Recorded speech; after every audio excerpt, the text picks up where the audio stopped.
Hello hi. ఇప్పుడైతే నాకు చాలా ప్రశాంతంగా ఉంటుంది, ఎందుకంటే ఇల్లంతా క్లీన్ చేసేసుకున్నాను. ఇంకా ఇల్లంతా శుభ్రంగా ఉంటుంది కదా, మరి ఇంకా నెక్స్ట్ ఏం చేయాలి అనేది ఇప్పుడు ఇంకో పెద్ద టాస్క్. యాక్చువల్గా ఇది నేను ఒక 7-8 ఇయర్స్ నుంచి వాడుతుండొచ్చు.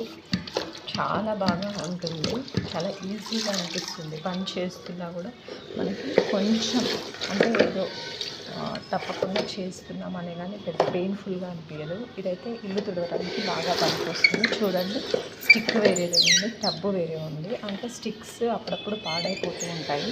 ఇయర్లీ వన్స్ మనమైతే కొత్తది తెచ్చుకోవాలి. దీంతోనైతే మాపు వేసేస్తాను, ఇంకా క్లీన్ అయిపోతుంది. ఇల్లంతా నీట్గా ఉంటుంది, డే మొత్తం ప్రశాంతంగా ఉంటుంది. ఇల్లు క్లీన్గా ఉంటేనే కదండి మనం కూడా ప్రశాంతంగా ఉంటాం. అందుకని నేను డైలీ ఇలా క్లీన్ చేసేసుకుంటాను. మీరు ఏం చేస్తారు?